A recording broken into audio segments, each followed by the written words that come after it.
Hello student এইটো ভিডিঅ'ত মই নৱম শ্ৰেণীৰ গণিতৰ যিখন নতুন পাঠ্যপুথি তাৰ পৰা অনুশীলনী 4.2 ৰ কোৱেশ্চন নাম্বাৰ 4 ৰ পৰা কোৱেশ্চন নাম্বাৰ 9 লৈকে সমাধান কৰিম। ইতিমধ্যে মই 1 2 3 আগৰ ভিডিঅ'টোত সমাধান কৰিছো। যদি তোমালোকে চোৱা নাই চাব পাৰিবা, ডেসক্ৰিপচনত লিংকটো দি দিছো।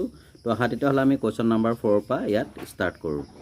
এতিয়া আমাক কোৱেশ্চন নাম্বাৰ 4 টো দিছে যদি x = 2 y = 1 সমীকৰণ 2x + 3y = k ৰ এটা সমাধান তেন্তে k ৰ মান নিৰ্ণয় কৰা। এনেকুৱা ধৰণৰ প্ৰশ্নৰ সমাধান আগৰ ভিডিঅ'টোত কৰিছো বাৰু, যিয়ে নহওক। তো এতিয়া আমি প্ৰথমতে এটো x + 3y = k সমীকৰণটো লিখি লৈছিল আৰু ইয়াত আমি x ৰ জায়গাত আমি 2 বহাই দিম আৰু y ৰ জায়গাত কি বহাই দিম আমি 1। তো ইয়াত আমি x ৰ জায়গাত 2 বহাই দিলে তো 2 * 2 হৈ গ'ল আৰু 3 * y ৰ জায়গাত আমি কি বহাই দিলো 1 = k। এতিয়া এটো কি হৈ যাব 2 × 2 = 4 আৰু এটো হ'ব 3 × 3। তো আমি এটো কিমান পালো 4 আৰু 3। এতিয়া k ভ্যালুটো কিমান হ'ব 4 × 3 = 7। তো হেকত আমি k ভ্যালুটো কিমান পালো k = 7। এটো 7 = k আমি উল্টাই দিছো, একে হ'ব k = 7। তো এটো হৈছে ইয়াৰ সমাধান। আমাক k ৰ মান নিৰ্ণয় কৰিবলৈ দিছিলে, আমি k ৰ মানটো পালো কিমান 7। নেক্সট আমাৰ কোৱেশ্চন নাম্বাৰ 5 টোত দিছে যদি 4x - 28y + 1 = 0 সমীকৰণৰ x = 28k + 2 আৰু y = 2k - 1 দুটা মূল হয় তেন্তে আমাক ইয়াত কিহৰ মান উলিয়াবলৈ দিছে k ৰ মান নিৰ্ণয় কৰা। তো ইয়াতো আমাক k ৰ মান নিৰ্ণয় কৰিবলৈ দিছে। তো আমি x ৰ জায়গাত আগৰ নিচিনাকৈ 28k + 2 বহাই দিম আৰু y ৰ জায়গাত কি বহাই দিম 2k - 1। আহচোন আমি সমাধান কৰো। এতিয়া আমি ইয়াত প্ৰথমতে সমীকৰণটো লিখি লৈছো 4x - 28y + 1 = 0। ইয়াত মই এটা সুবিধাৰ কাৰণে কিনাৰত x আৰু y মানটো লিখি ৰাখিছো। এতিয়া আমি এই x ৰ জায়গাত কি বহাই দিম 28k + 2। তো আমি x ৰ জায়গাত 28k + 2 বহাই দিলো। নেক্সট আছে -3। এতিয়া আমি y ৰ জায়গাত কি বহাই দিম এটো 2k - 1 ইয়াত বহাই দিম। তো ইয়াত মানটো বহাই দিলো, তাৰ পিছত লিখিব লাগিব +1 = 0।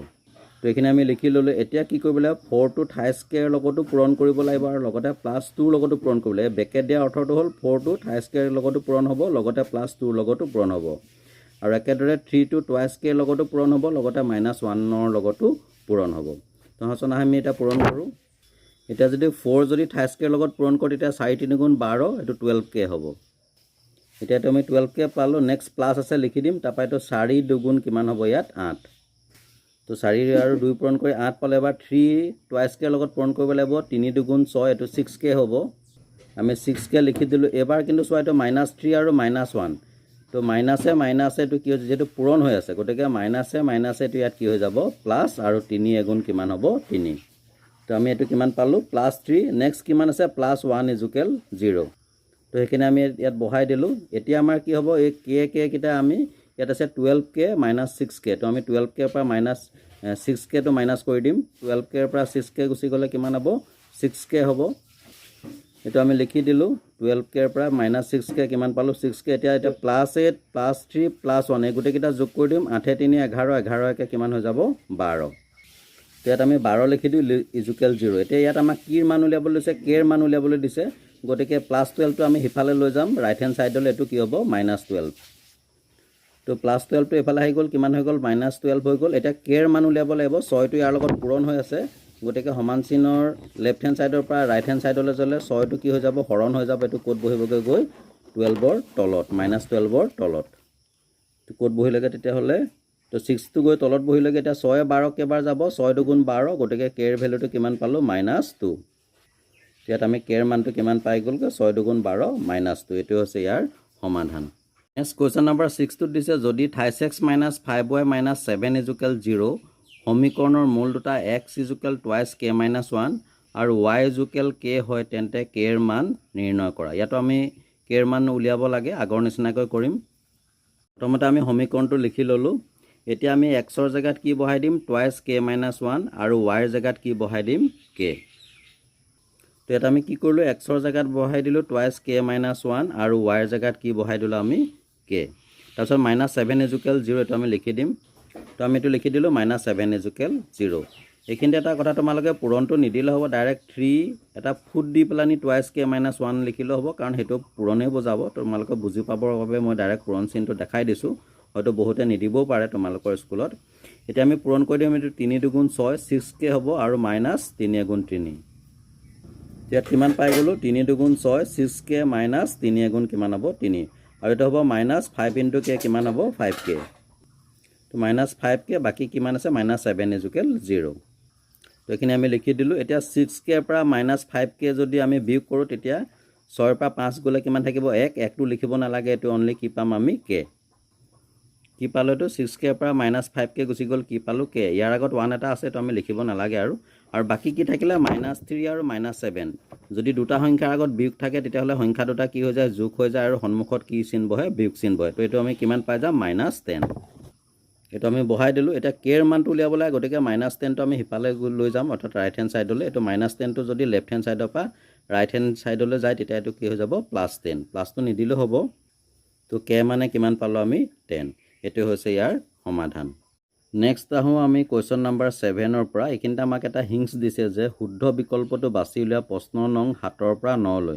অৰ্থাৎ আমাক এটা ডাইৰেকশ্যন দিছে প্ৰশ্ন নং 7ৰ পৰা 9লৈ আমাক প্ৰত্যেকটো প্ৰশ্নৰে 4টাকৈ বিকল্প উত্তৰ দিয়া আছে তাৰ পৰা আমি শুদ্ধ উত্তৰটো বাছি উলিয়াব লাগে অৰ্থাৎ ইয়াৰ পৰা আমাৰ MCQ ষ্টাৰ্ট হৈছে কুৱেশ্যন নম্বৰ 7টো দিছে -2,2 0,0 আৰু 3,-3 প্ৰতিটো বিন্দুৱে সিদ্ধ কৰা ৰৈখিক সমীকৰণটো হ'ল আমাক এটা অপশ্যনসমূহ দি দিছে আমি প্ৰথমতে ইয়াত xৰ জেগাত -2 আৰু y জেগাত 2 বহাই চাওঁ তো লেফ্ট হেণ্ড ছাইডত যদি 0 পাওঁ নে নাপাওঁ চাম তো প্ৰতিটোতে আমি বহাই যাওঁ যদি এইটোৰ ক্ষেত্ৰতে আমি এইকেইটা বিন্দু বহালে লেফ্ট হেণ্ড ছাইডতো 0 পাই যাওঁ তেতিয়াহ'লে এইটো হ'ব ইয়াৰ আনচাৰ তেতিয়া এইকেইটাত আমি ট্ৰাই নকৰিলে হ'ব যদি এইটোত নাপাওঁ নেক্সট ইয়াত চাম আৰু ইয়াতো নাপাওঁ যদি চাওঁ ইয়াত পাম তো এনেকৈ আমি কৰি কৰি গৈ থাকিব লাগিব কিন্তু এটা কথা মনত ৰাখিবা যদি প্ৰথমটোতে আমি পাই যাওঁ এইকেইটাত আৰু ট্ৰাই কৰিব নালাগে এইটো হ'ব শুদ্ধ অপশ্যন এতিয়া আমি প্ৰথমতে অপশ্যনে যিটো সমীকৰণ দিছে তাত আমি এই বিন্দুসমূহ বহাই চাওঁ অৰ্থাৎ x আৰু y মান বহাই চাওঁ তো আমি xৰ জেগাত কি বহাই দিলোঁ প্ৰথমতে -2 আৰু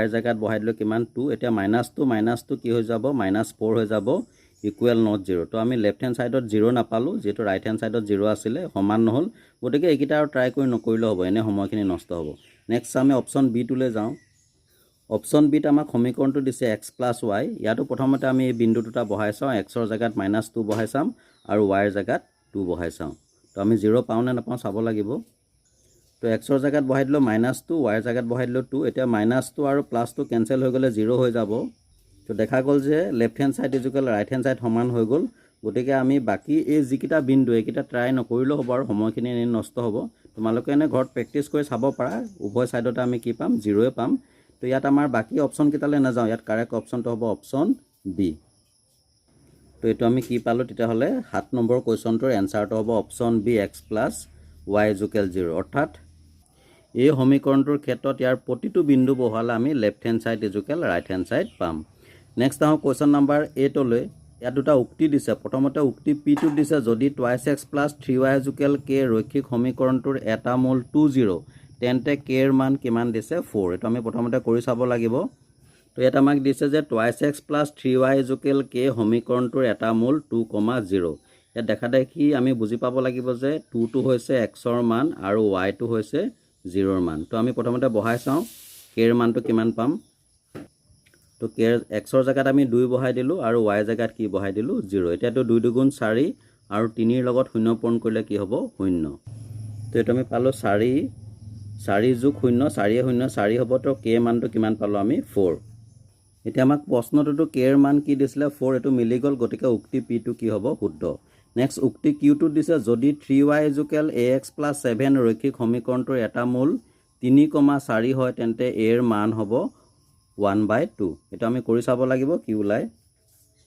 ইয়াতো আমাক আগৰ নিচিনাকৈ দিছে যে 3y = ax + 7 সমীকৰণটোৰ এটা মূল 3,4 আমি আগৰ নিচিনাকৈ y জেগাত কি বহাই দিম 4 আৰু xৰ জেগাত কি বহাই দিম 3 ইয়াত এইটো হৈছে 4টো হৈছে y ৰ ভ্যালু আৰু 3টো হৈছে xৰ ভ্যালু তো y জেগাত বহাই দিলোঁ 4 আৰু xৰ জেগাত বহাই দিলোঁ 3 এটা 3 4 গুণ 12 হ'ব আৰু এইটো হ'ব 28 তো 3 4 গুণ 12 এইটো হৈ গ'ল 28 এতিয়া +7টো আমি এফালে লৈ আনিম -7 হৈ যাব তো আমি -7টো এফালে লৈ আনিলোঁ আৰু 12 পৰা 7 গ'লে কিমান পালোঁ 5 = 3 এতিয়া a ৰ মানটো উলিয়াবলৈ হ'লে 3টো আহি ইয়াত ক'ত বহিব তলত অৰ্থাৎ হৰণ হৈ যাব আৰু শেষত a ৰ মানটো কিমান পালোঁ 5/3 কিন্তু যেটো উক্তি Q এই প্ৰশ্নটোত আমাক a ৰ মানটো কিমান দিছিলে 1/2 এইটো আমি নাপালোঁ গতিকে উক্তি Q2 অশুদ্ধ গতিকে ইয়াত দিয়া অপশ্যনসমূহৰ ভিতৰত শুদ্ধ অপশ্যনটো হ'ব অপশ্যন চি, উক্তি বি শুদ্ধ কিন্তু উক্তি কিউ অশুদ্ধ।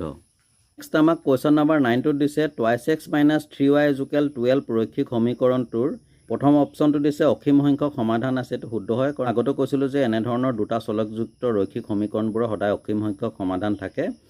তাৰপিছতে 2 নম্বৰটো দিছে 5,7 এটা সমাধান। এতিয়া আমি xৰ জেগাত 5 আৰু yৰ জেগাত যদি 7 বহাই পেলানি লেফ্ট হেণ্ড ছাইডতো 12 পাওঁ তেতিয়াহ'লে এইটো ইয়াৰ সমাধান হ'ব। আহচোন আমি প্ৰথমতে 5 আৰু 7 বহাই চাওঁ 12 পাওঁ নে নাপাওঁ। তো এইটো 2 নম্বৰ আমি সমীকৰণটো লিখি লৈছোঁ। তো এইটো হৈছে 2 নম্বৰ অপশ্যনটো। আমি প্ৰথমতে সমীকৰণটো লিখি লৈছোঁ 2x - 23y = 12।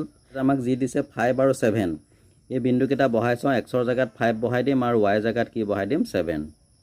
তো আমি xৰ জেগাত 5 বহাই দিলোঁ, yৰ জেগাত 7 বহাই দিলোঁ। এইটো 2 5 গুণ 10 হ'ব -3 3 7 গুণ কিমান হ'ব 21। এতিয়া আমি কিমান পালোঁ 10 - 21 = 12। এতিয়া এইফালে আমি কেতিয়াও 12 নাপাম কাৰণ -21ৰ পৰা যদি 10 গুচি যায় তেতিয়াহ'লে -11 হ'ব। এইটোৰ লগত নিমিলিব, গতিকে এইটো ইকুৱেল নট। এই 2 নম্বৰ অপশ্যনটো ইয়াৰ সমাধান নহয়, এইটো নহ'ব। এবাৰ আমাক 3 নম্বৰ অপশ্যনটোত কি দিছে 6,0 এটা সমাধান নহয়। এতিয়া আমি xৰ জেগাত 6 বহাই দিম আৰু yৰ জেগাত 0 বহাই দিম। 12 পাওঁ নে নাপাওঁ চাম। যদি 12 পাই যাম তেতিয়াহ'লে এইটো অপশ্যন নহ'ব কাৰণ নহয় বুলিহে দিছে, আমি 12 নাপাব লাগিব। তো আহাচোন আমি সমাধান কৰি চাওঁ।